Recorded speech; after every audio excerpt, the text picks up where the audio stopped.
रेवा, रोमिला, या वर्षी आपापल्या नवऱ्यांना तिळगुळ भरवण्याचा पहिला मान हा तुमचा. रोमिला, सुरुवात करा. आणि हो, नुसतं तिळगुळ भरवून चालणार नाही बरं का. ते भरवल्यानंतर एकमेकांचा एक चांगला आणि एक वाईट गुण सांगायचा. बघूया तरी, आम्हालाही समजेल एकमेकांना तुम्ही या वर्षभरामध्ये किती ओळखताय ते.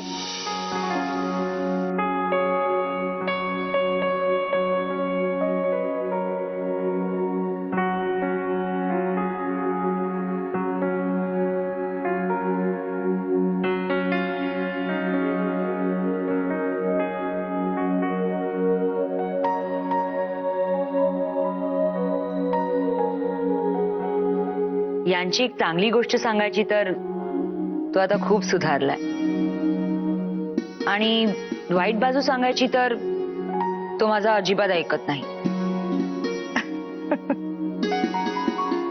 मेघदत्त, आता तुम्ही सांगायचं बरं का. रोमिला खरंच खूप सुंदर दिसते.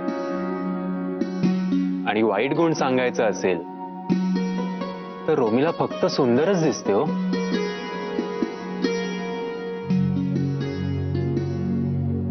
अने राजे, आता तुमचा टर्न आहे. एकदम जमके. त्याला आपल्या बायकोचं किती कौतुक करू आणि नको असं झालं असेल. नाहीतरी त्याला बायकोच्या कौतुकाशिवाय येतंय काय.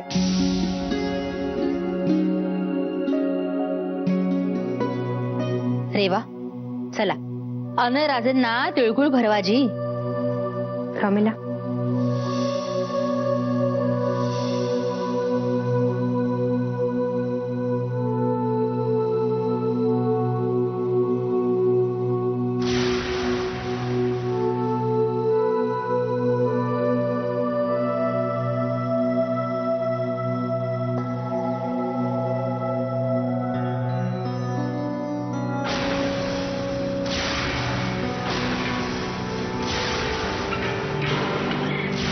काय रे रे खाकी, याच पण वहिनीने तुला एकांतात लाडू भरवायला पाहिजे. हे बघा, सगळं रीतीप्रमाणे व्हायला हवं. चला आवरा बघू लवकर.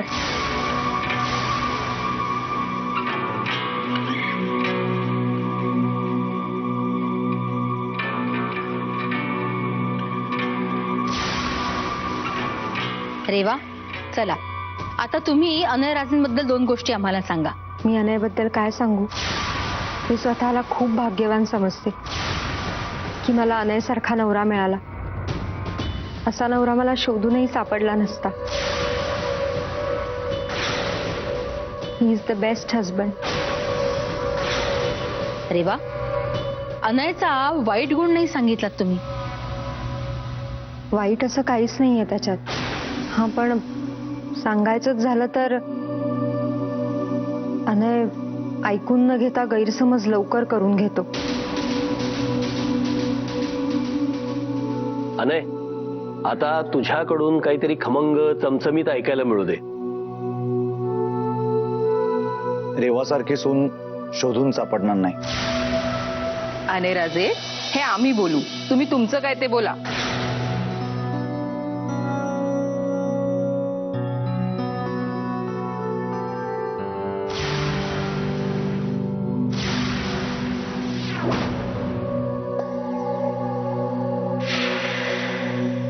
बघ, अनय राजेंना बहिणींमध्ये एकही वाईट गुण दिसला नाही. पतंगबाजीला घाबरला असणार. म्हणजे आता पतंगबाजी होणार नाही? रीतीप्रमाणे सगळ्या गोष्टी होणार जी. चला पतंगबाजीच्या तयारीला लागा.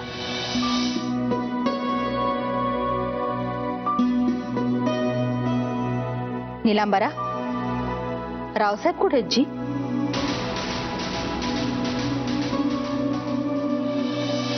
एक शब्द बोलू नका. एवढं सगळं झालं तरी आम्हाला कळवायची तसदी नाही घेते तुम्ही. निदान गुंडप्पा येऊन गेला हे आम्हाला सावध करायचं होतं. आता आऊसाहेबांनी त्या जागी ते पेपर्स मागितले. काय उत्तर देऊ द्या ना आम्ही. तुमचे सल्ले नकोयत आम्हाला. आम्ही काय सांगतो ते ऐका. उद्याचा सूर्य उगवायच्या आज शिपुरापूर सोडून बाहेर जा. आणि आम्ही सांगेपर्यंत परत यायचं नाही. आम्ही बघतो काय करायचं ते. पण लक्षात ठेवा, आम्ही सांगेपर्यंत परत यायचं नाही.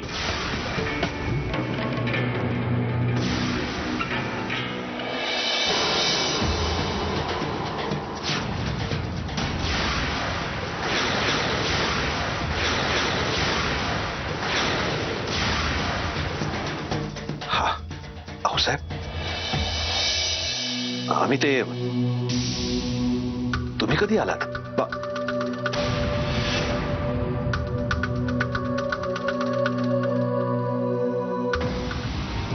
रावसाहेब, काय समजून तुम्ही हे पाऊल उचलायचं धाडस केलं म्हणतो आम्ही. आम्हाला न विचारता हा व्यवहार करायची हिंमतच कशी झाली तुमची? इतक्या वर्षात असं कधी झालं नव्हतं, तर मग आजच असं करावं असं का वाटलं तुम्हाला जी? पैशासाठी? अहो, आमच्याकडे मागितले असते तर दिले असते की हो तुम्हाला. या वाड्यात पाऊल टाकल्यापासून साध्या सुतळीच्या तोड्याचा व्यवहारही आम्ही विचार विनिमय करून घेतलाय. अण्णासाहेबांनी कधी लक्ष दिलं नाही, इतकं लक्ष घातलंय आम्ही इथे. घरातल्या बाहेरच्या या सगळ्या शत्रूंना आम्ही आतापर्यंत नामोहरम करत आलेलो आहोत. पण आज आपल्याच माणसाने आम्हाला दगा दिला. कसलाच मुलाहीचा उरला नाही तुम्हाला? भीती नाही वाटली कुणाची? आज अनयराजेंनी आम्हाला जागेची आठवण करून दिली नसती तर तुम्ही आम्हाला ताकास्तूर लागू दिला नसतात. का असं केलं रावसाहेब? हे पातक तुमच्याच्याने करवलं तरी कसं म्हणतो आम्ही.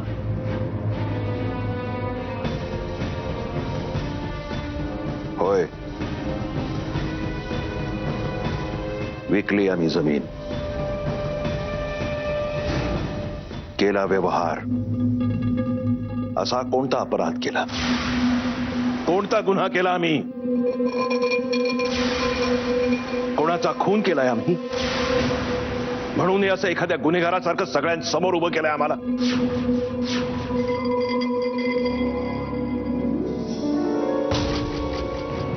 पडीक जमीन विकली आहे आम्ही. पडीक जमीन, भरपूर पैसा कमवला, जास्ती किमतीत विकून दिली जमीन.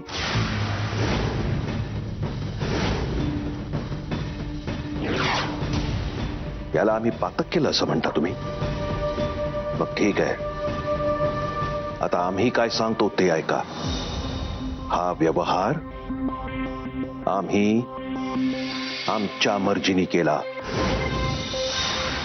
आमच्या मर्जीसाठी केला. कारण या सगळ्या प्रॉपर्टीवर आमचा हक्क आहे.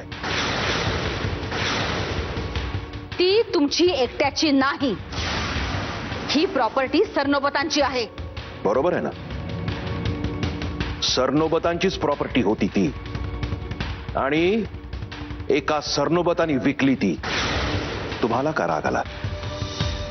त्याच्याशी तुमचा काय संबंध?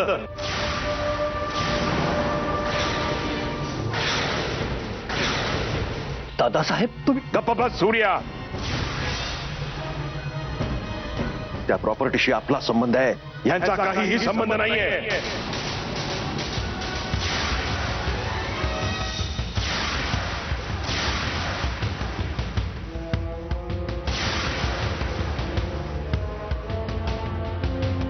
या वाड्यात तुम्ही आऊसाहेब म्हणून आलात,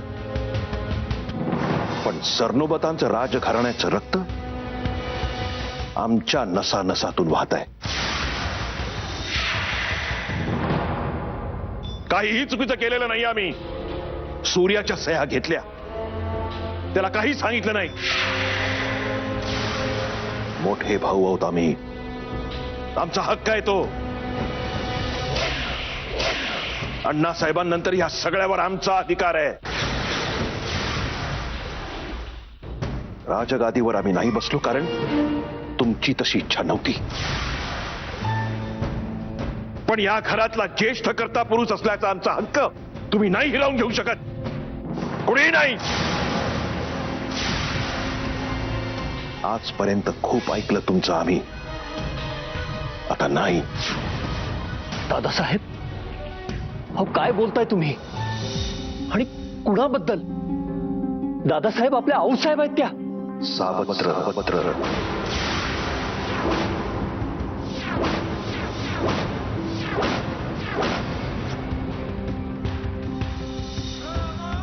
सावत्राई. आणि तुम्ही सगळ्यांनी लक्षात ठेवा, यापुढे आमच्या भानगडीत पडायचं नाही.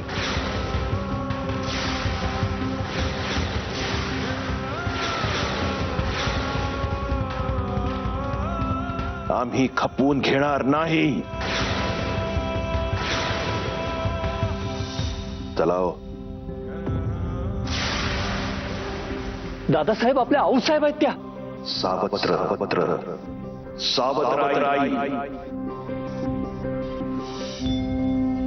इतकी वर्ष या वाड्यात आम्ही मानाने राहिलो, पण आजपर्यंत अशा प्रकारे बोलायची हिंमत कुणीही केली नव्हती जी.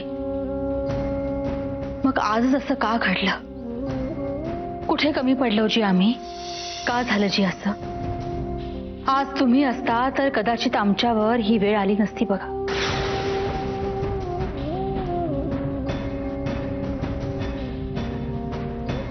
आऊसाहेब,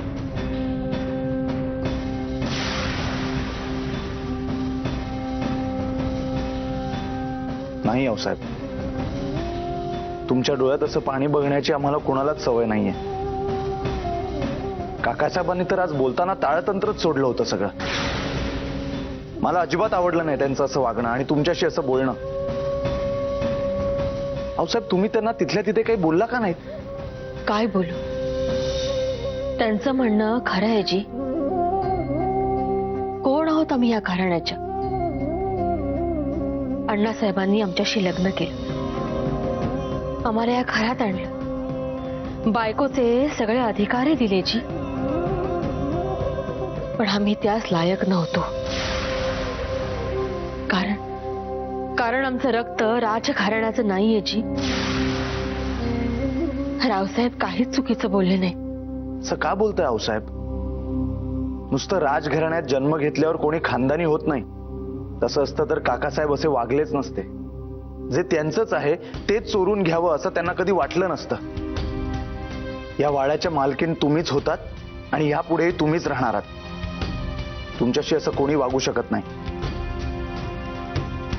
अधिकाराची भाषा वापरली होती ना काकासाहेबांनी? आता त्यांना मला त्याच भाषेत उत्तर द्यावं लागेल. नाही अनयराजे, असं तुम्ही काहीही करणार नाही. तसं पाहायला गेलं तर त्यांच्यावरही अन्यायच झालाय की हो. त्यांना जे हवं होतं ते त्यांच्या नशिबातच नव्हतं. घडलं फक्त इतकंच की ते ही गोष्ट स्वीकारू शकले नाही. अशा वेळी त्यांना आपण नाही समजून घेणार तर कोण समजून घेणार जी? म्हणून तुमचा असा अपमान करायचा?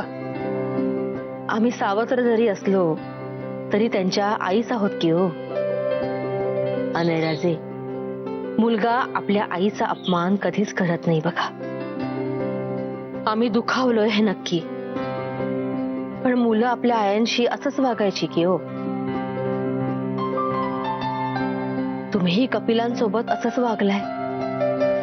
काही शिल्लक असेल तर मला आताच सांग. आयत्या वेळेस काही गोंधळ नको व्हायला. आणि यावर्षी तू मला या वर्षी संक्रांतीला पतंगबाजी नाही करायची. त्यांनाही तुम्ही दुखावलंय. तेव्हा अनयराजे, आधी स्वतःला सुधारा. समजलं?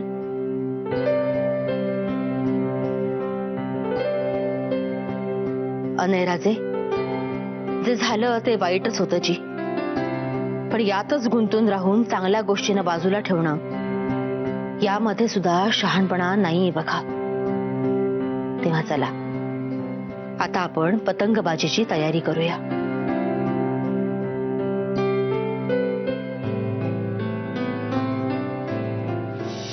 दादासाहेबांनी हे करायला नको होतं. त्यांच्या अशा वागण्याचा अर्थच कळत नाहीये मला. ऐन सणाच्या दिवशी संक्रांत आलीये वाड्यावर. आता कसला सण आणि कसलं काय? हे सगळं घडल्यावर सण साजरा करायची इच्छा असणार आहे कोणाला. आता पतंगबाजी वगैरे काही होणार नाहीये. होणार बाबा. पतंगबाजी नक्की होणार. अनय,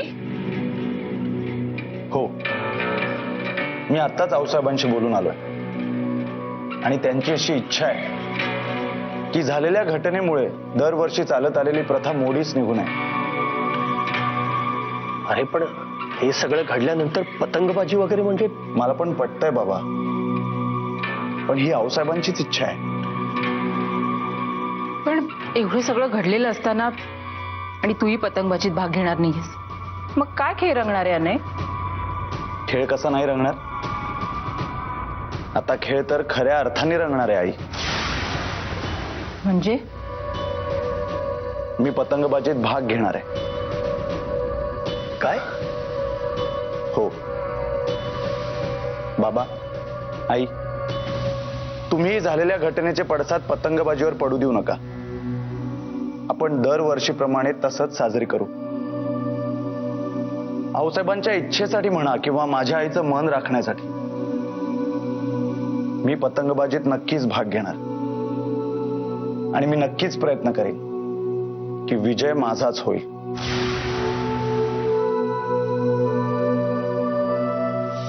यशस्वी भव तू. वा राजे, आज खऱ्या अर्थानं तुम्ही राजे शोभताय. आणि आईचा मान राखण्यासाठी तुम्ही जो हा निर्णय घेतलाय ते फार चांगलंच केलं जी. आज तुम्ही जिंकाल असा आम्ही तुम्हाला आशीर्वाद देतो. यावेळी मीच जिंकणार आऊसाहेब. नक्कीच. पण अनय, तुमच्या समोर मेघदत्त आहेत हे विसरू नका जी. तेही काही कमी नाहीयेत. आणि हो, ते जर जिंकले तर त्यांची इच्छा पूर्ण करण्याची तुमची तयारी आहे ना?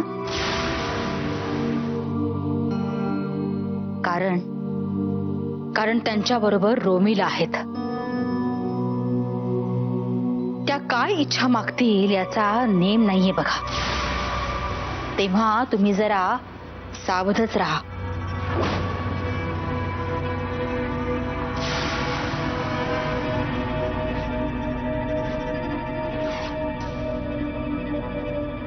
मेघदत्त, तुला माहितीये आज जर आपण जिंकलो तर आपली एक इच्छा पूर्ण होणार आहे आणि ती सुद्धा घरच्यांकडून. हा, मग त्याचं काय? त्याचं काय काय म्हणजे आज आपण जिंकायचंच आणि आपली इच्छा पूर्ण करून घ्यायची. कसली इच्छा? राजगादीवर बसण्याची. आपण आपला हिस्सा मागायचा. रोमिला, हे तू काय बोलतेस? बरोबर तर बोलतेय मी. आजपर्यंत अनयने राजगादीवर बसून केलंच काय आहे? स्वतःच्या नावाने प्रोजेक्ट उभं करायचं आणि स्वतः बॉस बनून फिरायचं. अजून काय? राजगादीवर बसणं काय असतं, जहागीरदार बनणं काय असतं, ते तुलाच त्याला शिकवावं लागेल मेघदत्त. गावाच्या कल्याणासाठी, लोकांच्या भल्यासाठी तुला हे करावंच लागेल. अगं रोमिला, पण बिन काय नाही. आता माघार घ्यायचा नाही मेघदत्त. आज होऊनच जाऊ देत. आपण ही कॉम्पिटिशन जिंकायची.